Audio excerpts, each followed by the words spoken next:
I'm just going to tell you, don't get mad. These losses are starting to get to you a little bit. I hear you on the TV. I heard the TV stuff. I'm going to tell you what, it bothers me. It bothers me because I think we have some pretty good players on this football team. We do. I think we've got guys that can win games. I just don't know where I don't know if it's the passion. Again, Joe. So, by the way, you did bring that up. So they looked dead to start that game. So I'm watching the game. I'm standing on the sideline, waiting, and they start announcing the starters, right? And I go, they're already announced. I don't usually they're like fireworks or stuff like this going up, and people so I see, oh, they're running out, and guys are literally running out with their heads down. And I'm looking at the guys, they run through the two lines. Yeah. Nobody's high-fiving anybody. They're just kind of, and then I'm going, wow, this is odd. And then in the middle of the game, Joe. I heard they got rid of all that stuff because the old school guys are complaining. Too many fireworks and stuff. That's not funny. That's not funny. Anyway, it just sounds like the kind of thing you'd complain about. No, but my point, and then I said it again, like in the third quarter. I said, Joe, I don't like the body language I'm seeing right here. I looked over. Guys are sitting on the bench and this and thing. that. Yeah. And I just think they're, I don't know what it is. I don't know. There's the passion, and again, talk about the leader. Remember we talked. Remember Mike talked about in the preseason. He talked about a lot in our production meetings. We're doing the preseason game. Oh, you wait. We got the new special teams coach. All the players are going to be lined up on the sideline and participate. And I'm looking there. They're kicking off, and these guys are sitting on the bench, right. looking around and wondering what's going on. And I don't know where that comes from.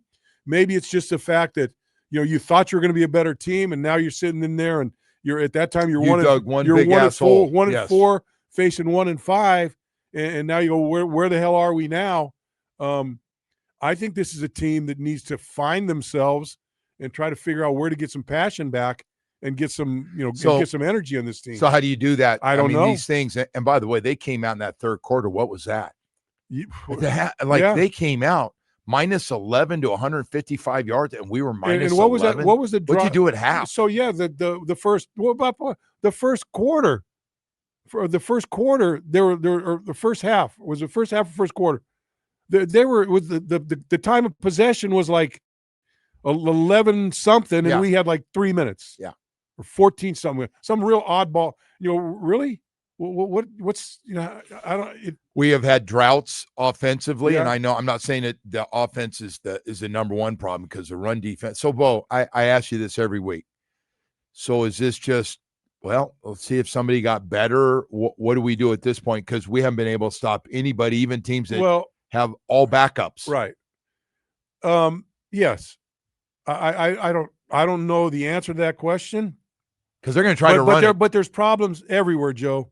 So last week, the week prior to last week, it was the middle of the defensive front that was getting torched, right? They're talking about Kenneth Grant, what's he doing here? And even when Jordan Phillips, the kid, the 4th or 5th round pick, he was playing good for a while, and then he kind of dropped back.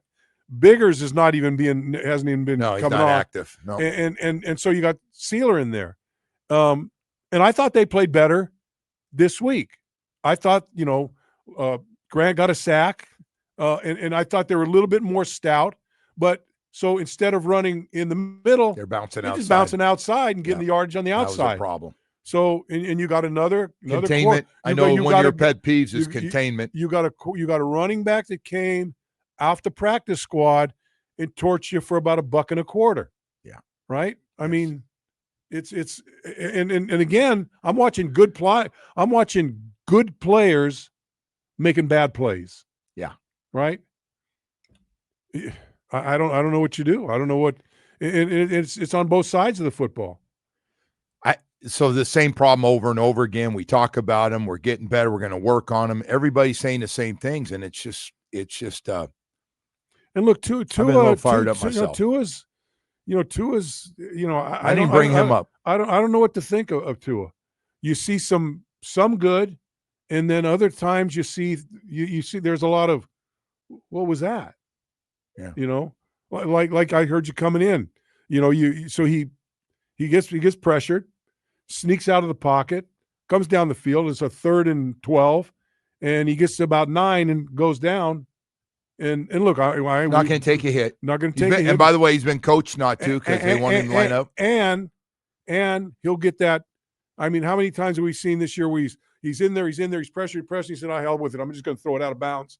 On about a almost a behind the. Yeah. I'm not going to say so, but not far from the line of scrimmage. Yeah. Just get it out of there, and we'll live to play another play, and then you play the other play, and that goes nowhere. I don't know. It's. So the point you said, yes, I'm very frustrated. So the thing with Tua, because we've hit Tua. In fact, I'm not frustrated. I'm pissed. Yeah, I know you are. The Tua thing, and by the way, he still got a lot of supporters saying he still needs more around him. That one still needs more offensive linemen, and he'll be fine. Well, they better if that's going to help Tua, they better do it now, because as I said last week, he's not on an ascending curve anymore. No. He's not on the way up anymore. No. He's either flatlining or starting to take a dip. He does not look like the guy from 2 years ago. No. Does not. No matter what anybody wants to say, you could be his biggest fan and have 42 of his jerseys. He does not look like he used to. From a body language, from a production, from a leadership standpoint, that thing that he threw out there on Sunday, and even the week before, I was in there interviewing him, and like that was a bad loss. That Carolina, you're up by 17 and you lose, and it was just okay, it was bad. I just wanted you to get that one last shot in before we say goodbye. Get out and get those stone crabs though in Las Olas, man. Catch and cut, waiting for you. Get reservations. That mustard sauce, a little bit. Oh, that's wrong. Come on now. All right. You know anybody that eats them with butter? Who eats stone crabs with butter? I like the sauce. You gotta have the sauce. Gotta like that sauce. Hey, that's gonna do it. Have a great day, everybody.